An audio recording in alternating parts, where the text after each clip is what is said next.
Shalom. Welcome to Lights of the Nations and Chag Sameach. Happy Pesach.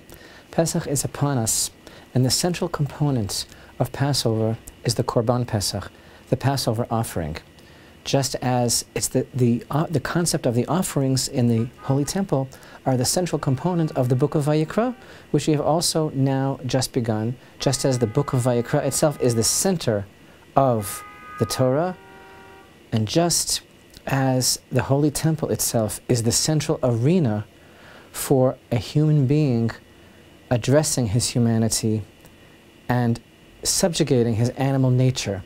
That's what goes on in the Holy Temple. But we find that this subject, the concept of the offerings in the Holy Temple, is so controversial and so sensitive and subject to such debate. People are divided and people have opinions.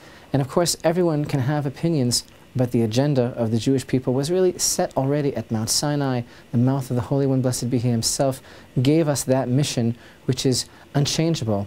And it's odd sometimes we think how other areas of the Torah are not so subject to debate, and we're not so driven to find all sorts of reasons and maybe almost kind of like excuses of why maybe this part of the Torah doesn't apply anymore. There's something about the very concept of the offerings in the temple which totally confounds us and confuses us and makes us feel uncomfortable.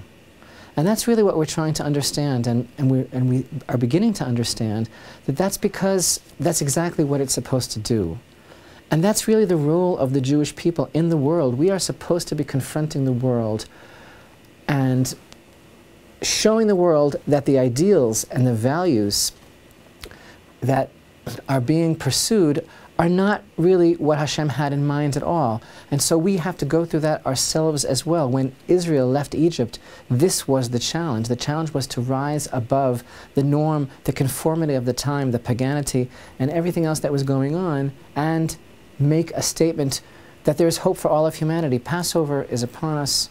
We're all going to be celebrating it. Jews, Gentiles, it's all about freedom. We all know that. It's about freedom from the place that we're trapped in, the narrow place, which is what Egypt is really all about. It's about removing the chametz. But more than anything, it's about the freedom that we feel and the joy that we feel when we really come close to God, when we really are liberated from the things that are holding us back. And that's exactly what the whole sensitive, controversial, and difficult topic of the offerings is really all about. Just a bit of background for a moment, things that we already know, that are already so important to us. We already know that the whole issue of the korbanot, the offerings, which I'm deliberately not translating now as sacrifices because it's such an unfortunate word, and we've been through this, and I've written about this, the idea that korban is a Hebrew concept that comes from the root meaning to become close, to engage in a relationship, in an intimate relationship, and how sacrifice just doesn't do it as a word because that has to do with loss and deprivation and giving something up. There's something about bringing an animal to the altar, though, that is supposed to bring us closer to Hashem. There's also the aspect of the fact that throughout the entire book of Leviticus, the only name that's associated with the korbanot, with the offerings, is the name of Hashem Himself, not the name of Elokim, which is the name that bespeaks din and severity and judgment, but only the name Yud Kei Vav Kei, the name of Hashem, the Lord, the awesome name, which is constantly associated with mercy and compassion, rachamim, and love. So that we know that the message that's being conveyed to us through the whole concept of the offerings in the temple is that Hashem loves man. You see, and that everything that's going on there is supposed to be about a person realizing Hashem's love through the process of the offerings. And then, of course, the idea of the reach nichoach, the sweet savor, the aroma, the spiritual sense of this person dealing with his humanity, dealing with his issues, subjugating the animal nature, becoming a person again, and all of these things, the nachat, the satisfaction that Hashem feels when we fulfill His will, all of these things are the background to our topic now. But here, Pesach. Now, the offering of Passover is different than the other offerings in the temple. First of all, the offering of Passover, the original one that we read about here in Exodus 12, the first one, was in the land of Egypt. Hashem said to Moshe and Aaron in the land of Egypt, saying, "This month shall be for you the beginning of the months, Rosh Chodesh Nisan. It shall be for you the first of the months of the year." The Shabbat before Pesach is called the Great Sabbath. Shabbat HaGadol. And one of the reasons, according to tradition, for this name, the Great Sabbath, is because of the great miracle that happened on that Sabbath. It's being referred to, the circumstances, right here in chapter 12 and verse 3.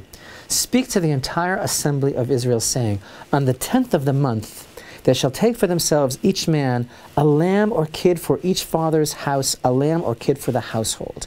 And the Torah here is describing to us what happened, Hashem's command, for the Shabbat before the 14th of Nisan. That year it was a Shabbat, it was the 10th of the month. It was 4 days before the day they were to slaughter the Passover lamb.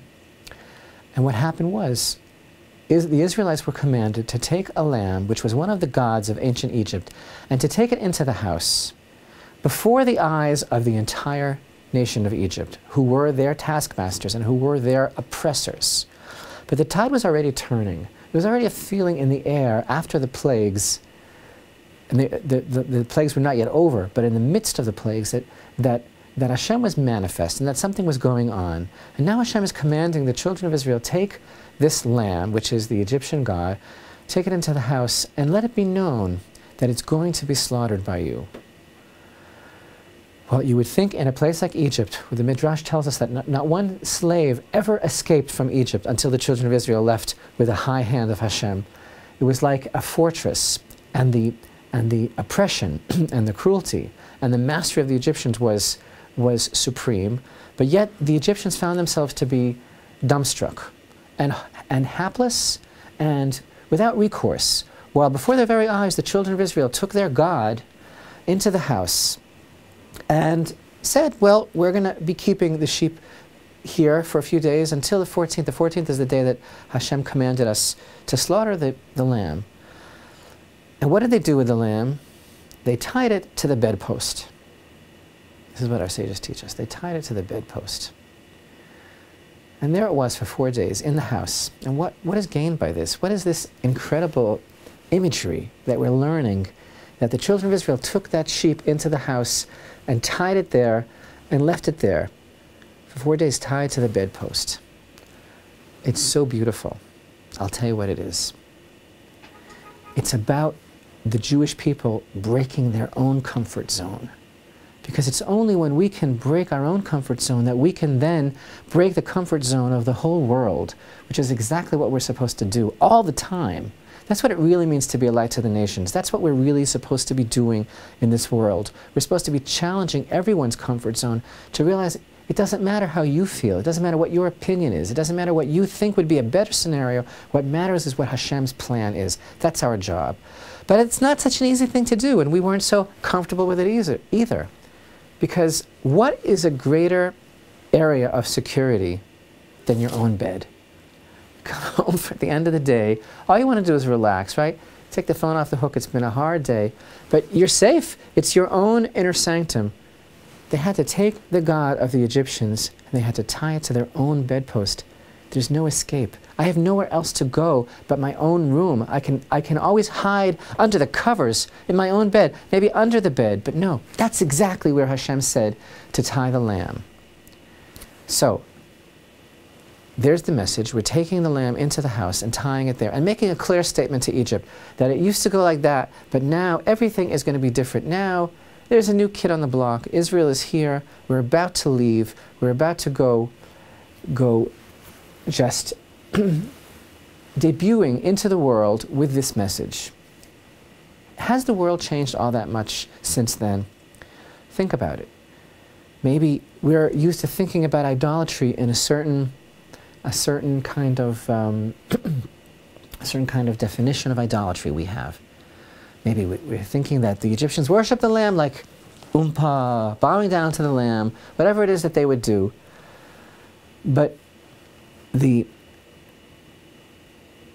machinery, the mechanism of worship of idolatry might have changed, but we can find many similarities to the world that's being described by the Torah and the world that we have today. Today, if we were commanded to take the lamb into the house and tie it to the bedpost, do you think we would get away with it? What about people, what does PETA stand for?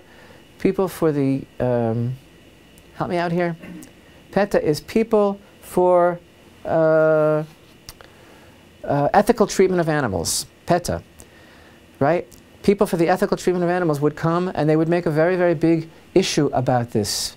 Because we live in a world today where, as someone put it to me very recently, poodles wear sweaters. And the fact is that, you know what, I hate to say it to you this way, but keeping animals healthy is a very, very big business.